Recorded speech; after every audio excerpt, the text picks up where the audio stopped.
नमस्कार सर, मेरा नाम राजू है। आज का टॉपिक है किस टाइप के म्यूचुअल फंड स्कीम से बचना चाहिए। पहला कैटेगरी आता है जिसका एईएम कम है। अगर 5,000 करोड़ से कम है और उसके सामने कोई दूसरा एईएम वाला जिसमें एईएम ज़्यादा है वो आपको दिखता है तो वहाँ करना ज़्यादा अच्छा है। दूसरा है सेक्टर फंड से। अगर सेक्टर फंड में इन्वेस्ट करते हैं और फंड एक सेक्टर परफॉर्म करने का एक टाइम होता है, उसके बाद परफॉर्म नहीं करता है, फंड मैनेजर को ये फिर फ्रीडम नहीं है कि दूसरे जगह दूसरे स्टॉक में पैसा लगा सके, क्योंकि आपने सेक्टर बोला है तो उसी सेक्टर में पैसा इन्वेस्ट करेंगे। तो सेक्टर फंड से दूर रहना चाहिए। एनएफओ, एएमसी के पास ऑलरेडी 15 से ज़्यादा फंड है, तो कोई नया एनएफओ जिसमें एईएम कम है, फंड मैनेजर पता नहीं कौन से आएंगे इसमें, जिसके पास ज़्यादा एईएम है, जो फंड मैनेजर पहले से मैनेज कर रहे हैं, पुराने फंड में ही इन्वेस्ट करना चाहिए, नए वाले में नहीं जाना चाहिए।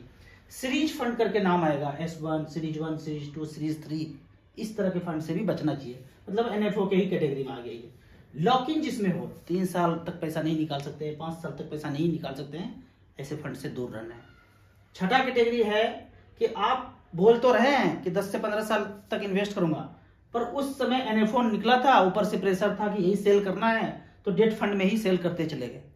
लंबे समय में डेट फंड में आप तो सोचेंगे कि मैंने म्यूचुअल फंड ले लिया, पर डेट फंड खरीद के रख लिया और एनएफओ था, सब लोग बोला कि यही अच्छा चलेगा, जहां खरीदने गए। तो डेट फंड से बचना चाहिए यदि आपके पास लॉन्ग ड्यूरेशन का टाइम है। तो ये तो बचने का लिस्ट हो गया। तो इन्वेस्ट कहाँ करना है? इक्विटी डाइवर्सिफाइड में करना है। इसका लिस्ट अगर देखेंगे, टोटल अगर म्यूचुअल फंड में कैटेगरी देखेंगे लगभग, तो यहाँ पे अगर इसको टच करेंगे तो 55 तरह का कैटेगरी है। इसमें से कुछ में ही इक्विटी डाइवर्सिफाइड है। उदाहरण के तौर पे small cap, multi cap, mid cap, flexi cap, large and mid cap, large cap, balance fund और एक इंडेक्स फंड, उसमें भी लंबा समय है तो 250 इंडेक्स फंड। इन कैटेगरी में पैसा इन्वेस्ट करना है। वो कैटेगरी आप स्टार एसआईपी में जाके कौन कौन सा है देख सकते हैं। तो ज्यादा से ज्यादा यहाँ पे कितना कैटेगरी हुआ? 8 तरह के कैटेगरी में पैसा इन्वेस्ट करना है। इसके बाद आपके पास ज्यादा पैसा है, थोड़ा सा इधर भी लगा दिया, थोड़ा सा उधर भी लगा दिया, साधारण इन्वेस्टर हैं तो इसी कैटेगरी से शुरू करना चाहिए। और एक चीज ध्यान रखना है, इस कैटेगरी में भी एईएम जिसका ज्यादा है, किसी के पास 10,000 करोड़ है, किसी के पास 5,000 करोड़ है, 10,000 करोड़ में लगाना चाहिए। और एक फंड में कभी आश्रित नहीं होना है, 4-5 फंड में मिला करके लगाना है। अगर इसके अलावा, इन कैटेगरी के अलावा किसी अदर कैटेगरी में है तो धीरे धीरे करके अलाइन करना चाहिए, यदि आपके पास लॉन्ग टर्म का व्यू रखते हैं। तो बाद में एक और कैटेगरी आता है, अगर आप इक्विटीज के अलावा डेट में पैसा इन्वेस्ट करना चाहते हैं, डेट और लिक्विड में 1 साल से कम समय के लिए आप पैसा इन्वेस्ट करना चाहते हैं, या फिर 10 साल, 12 साल, 15 साल इन्वेस्ट किया, अब टारगेट पूरा हो गया, 1-2 करोड़ का जो टारगेट बनाया था equity small cap index fund से पूरा हो गया, अब उसको 1 साल के या 2 साल के बाद जरूरत है पैसे का, तो उसको शॉर्ट टर्म डेट फंड या लिक्विड फंड में रखेंगे। तो 36 नंबर कैटेगरी इसमें आएंगे। यहाँ पे starsip.in में किसी भी वेबसाइट में चेक कर सकते हैं, ये हमारा है तो बताना आसान होता है। तो यहाँ पे 36 नंबर कैटेगरी में जाएंगे, शॉर्ट टर्म डेट फंड, इसको सबमिट करेंगे। तो डेट फंड में कौन कौन सा है? HDFC short term debt fund, ICC prudential short term debt fund, SBI का शॉर्ट टर्म फंड आएगा। एईएम वाइज सेलेक्ट कर लेंगे, सबसे ज्यादा एईएम किसका है? 20,000 करोड़, 17,000 करोड़, 14,000 करोड़। तो एईएम वाले में हमेशा प्रेफर करना है। अब यहाँ पे कुछ कमेंट्स का बात करता हूँ। अमित जी से डायबिटीज का डाइट प्लान लिया था, 40 दिन में ठीक हो गया। उन्होंने कहा था 20-25 दिन फॉलो करो, लाइफ टाइम के लिए सही हो जाएगा। कुछ ऐसा डाइट प्लान बताएंगे जिसको छुपा करके सारा बिजनेस चल रहा है, उसको अपनाएंगे, अमित जी बताएंगे तो पक्का कोई भी प्रॉब्लम हो चला जाता है। अगला कमेंट्स है विनय चौधरी जी, कहते हैं कलकत्ता से, मेरी वाइफ को फर्स्ट बेबी जो है ऑपरेट करके हुआ था, सेकेंड बेबी के लिए अमित सर से डाइट प्लान लिया, सेकेंड बेबी नॉर्मल डिलीवरी हुआ। कोई बोल नहीं सकता है, इम्पॉसिबल है कि पहला सिजेरियन हुआ है तो अगला भी सिजेरियन होगा, ऐसे बोलते हैं ना, लेकिन नॉर्मल हुआ। होता क्या है, जो हम सब लोग जो अभी ट्रैक जान रहे हैं उसमें क्या होता है, जो भी आपको गाइड किया जाता है कि ये खाओ, ये खाओ, ये सप्लीमेंट ले लो, ये चबा लो, उससे ये जो बच्चे का लिक्विड है ना, ये लिक्विड धीरे धीरे समाप्त करने के लिए वो चीज दिया जाता है कि जैसे ये खत्म हो जाए उसके बाद जो है नॉर्मल होगा ही नहीं, आपको महाभारत करना ही पड़ेगा। दूसरे स्लाइड में अगर देखते हैं कुछ ऐसा डाइट प्लान दिया जाता है कि ये लिक्विड धीरे धीरे बढ़ता जाता है। और कुछ position gravity as a medicine का यूज करते हैं, ये पोजीशन अगर हो तो नॉर्मल घर पे डिलीवरी होता है, नॉर्मल। लेकिन जो पद्धति अभी अपना रहे हैं उसमें ग्रेविटी एज ए मेडिसिन का कोई रोल नहीं है। उदाहरण के तौर पे इस चम्मच से पानी को गिराना है तो ऐसे रहेगा तो पानी गिरेगा कभी, लेकिन इसको अगर ऐसे कर दिया जाए तो पानी खट से नीचे गिर जाएगा। ठीक उसी तरह से सिर्फ पोजीशन चेंज करने मात्र से नॉर्मल घर पे हो सकता है। वर्ड नहीं बोलूंगा, वीडियो डिलीट होने का चांस होता है। लेकिन बिजनेस करना है, शेयर का प्राइस बढ़ाना है, सबको पैसे चाहिए, हमें भी चाहिए, आपको भी चाहिए, सब कुछ माफिया राज होना चाहिए, तो उसके लिए तो पैसा खींचना पड़ेगा। आप अमित जी से कांटेक्ट कर सकते हैं। डिस्क्रिप्शन में 1000 वीडियो है, उसमें ये नंबर दिया हुआ है 8617356997। अमित जी को किसी भी प्रॉब्लम के लिए, इमरजेंसी हो, कुछ भी हो, आपको ऐसा लगता होगा कि ये प्रॉब्लम के लिए ठीक नहीं हो पाएगा, तो भी कांटेक्ट करना है। एक बार ये ना बोल दे, फिर आप स्वतंत्र हैं, जो करना है, पहला घंटे ही बजना है। इसी डिस्क्रिप्शन में देखेंगे तो स्टार एसआईपी का लिंक है। ARN होल्डर हमारे साथ इम्पेनल होकर काम करना चाहते हैं, उसके लिए। NRI लोग इन्वेस्ट करना चाहते हैं, उनके पास मोबाइल नंबर नहीं है, सारा वेरिफिकेशन ईमेल से होगा, इस लिंक में जाके NRI लोग इन्वेस्ट कर सकते हैं। जो नॉर्मल इंडिया के लोग हैं, इस लिंक पे जाके हमसे जुड़ सकते हैं म्यूचुअल फंड में। शुरुआत में बोलता हूँ 100 रुपया 500 रुपया कीजिए, जब ज्यादा समझ में आए फिर आप ज्यादा पैसा इन्वेस्ट कीजिए।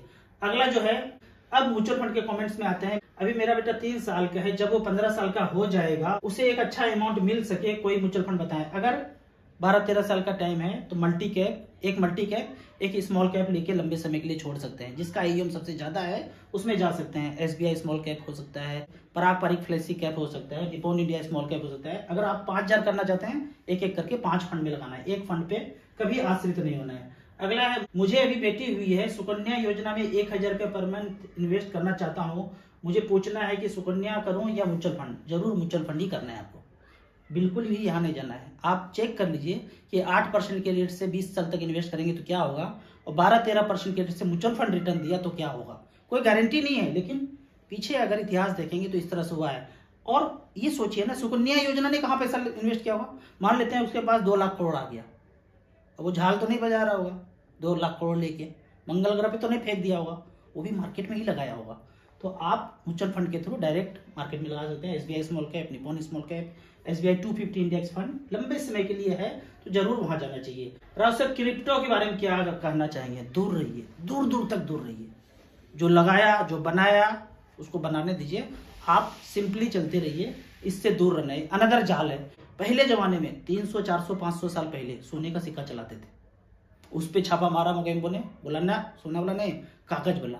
अब कागज वाला भी छापा मार के बोलते ना कुछ नहीं, हवा में डिजिटल चलेगा। तो ये चालबाजी है, यहाँ पे ज्यादा नहीं बता सकते हैं।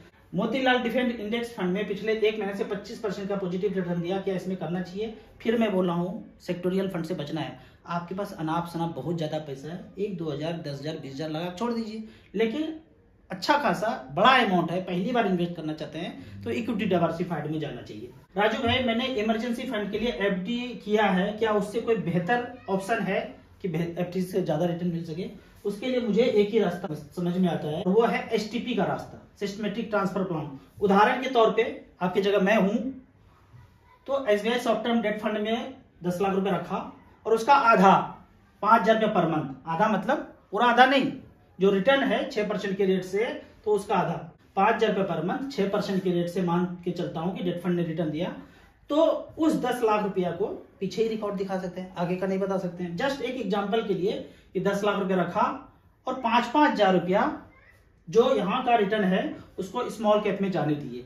इस तरह से आप कंपेयर करके देख सकते हैं कि 2 फंड में कंपेयर करने के बाद रिटर्न जो है लास्ट में लगभग 10.52 का रिटर्न मिला है। इससे ज्यादा एक्सपेक्ट नहीं करना है। जो 10 लाख लगाए थे 27,07,000 बना है, 10 साल में 10 लाख लगाया था। तो इस तरह से करके आप FD से बेहतर रिटर्न पा सकते हैं, और टैक्स में भी थोड़ा वहां से अच्छा रियायत है म्यूचुअल फंड में। अब सर 1.5 करोड़ रुपया कैसे एलोकेट करूं मंथली। SWP 50,000 रुपया चाहिए, एज 30 साल है। देखिए एज 30 साल का है, आप कहीं भी पैसा लगाएंगे ऊपर नीचे होएगा जो इस मार्केट में चल रहा है। तो लेकिन वो सारे सिनेरियो को समझते हुए अगर 1.5 करोड़ रुपया मेरे पास हो और मुझे रिस्क लेने का क्षमता हो थोड़ा बहुत, तो 1.5 करोड़ रुपया बैलेंस फंड दिखाता हूं पिछले 10 साल का, 50,000 रुपये पर मंथ ऑप्ट किया, तो जिसका AUM सबसे ज्यादा है SBI equity debt, ICICI Prudential equity and debt, HDFC equity and debt, तीनों में बराबर बराबर लगा सकते हैं। पहला फंड बताता है कि 1.5 करोड़ रुपया लगाया और 50-50 हजार रुपये पर मंथ ड्रॉ किया, तो 60 लाख विड्रॉ किया। इस फंड ने बैलेंस बचाया है 3 करोड़ 19 लाख। दूसरे में कंपेयर करते हैं 447 बैलेंस किस फंड में है, ICICI पोटेंशियल इक्विटी। HDFC का बात करें तो 326 है। इस तरह का आप AUM वाइज में कंपेयर करके यहाँ से शुरू कर सकते हैं। यदि अभी जो मार्केट ऊपर नीचे है, अभी 1.5 करोड़ रुपया लगा करके ऐसे नहीं लगाना है, 10 से 12 महीने में बराबर बराबर करके लगाना है। जब 1 साल में पूरा हो जाए उसके बाद ऑप्ट कीजिए, या फिर 50-50 हज़ार का जरूरत ही है तो इस पैसे को आप 1 साल वाले पैसे को डेट फंड में रख दीजिए और वहां से 50-50 हज़ार लेना शुरू कर दीजिए, या एफडी में रखिए वहां से लेना शुरू कर दीजिए। 1 साल तक इन तीनों फंड में बराबर बराबर जाए। 1 साल के बाद HWP शुरू कीजिए। मार्केट ऊपर नीचे कुछ ज्यादा ही नौटंकी मचा रहे होंगे। पोर्टफोलियो रिव्यू करना है। पारंपरिक flexi cap 5500, HDFC mid cap 4500, axis small cap 3500, Motilal Oswal micro cap 2500, total 16000। बेहतरीन फंड है, झोंकते रहिए, बीच बीच में टॉपअप करते रहिए। SIP पोर्टफोलियो रिव्यू करना है। निपॉन इंडिया स्मॉल कैप बेहतरीन fund 2000, Motilal Oswal mid cap again 2000, पारंपरिक फ्लेक्सी कैप 2000, SBI कॉन्ट्रा काफी पुराना फंड है, बेहतर फंड है ये भी 2000 रुपए पर month. Canara Robeco small cap 1000, UTI Nifty 500 momentum 1000। पूरा डाइवर्सिफाइड है, 10 साल टाइम है, टाइम को और थोड़ा सा बढ़ाइए। 10 साल में पैसा बने, जरूरत है निकाल लीजिए, लेकिन आपको थोड़ा सा और भी टाइम देना चाहिए। अगर इक्विटी में आते हैं तो कोई चेंज करने का जरूरत नहीं है। चाहे तो बाद में आप HDFC 250 index, Motilal micro cap, SBI 250 index, इसमें आप इंडेक्स फंड में जा सकते हैं, एक माइक्रो कैप भी जोड़ सकते हैं। कुछ यूट्यूबर बता रहे हैं कि 2027 में बहुत बड़ा रिसेशन आएगा और मार्केट पूरी तरह से तहस नहस हो जाएगा। क्या ऐसा सही होगा? और ऐसा होगा तो साधारण इन्वेस्टर को क्या करना चाहिए?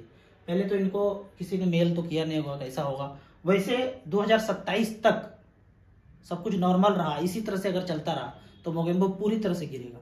लेकिन वो गिरेगा, क्या होगा? वो बटन दबा देगा, वो मिस्टर इंडिया में जो लास्ट मेमोरीज पूरी दबा देता है वैसा वाला। कोई पागला तो गया है वो, क्योंकि कुछ कर नहीं पा रहा है। करना चाह रहा है, भंडाफोड़ पहले हो जा रहा है। जो भी करना चाह रहा है वो लोग पहले से जान रहा है, तो तड़पड़ा तो रहा है वो, कुछ भी हो सकता है। लेकिन साधारण इन्वेस्टर को वही करना है, चलते रहना है, चलते रहना है, कंटिन्यू करना है। आपको हिलना नहीं है।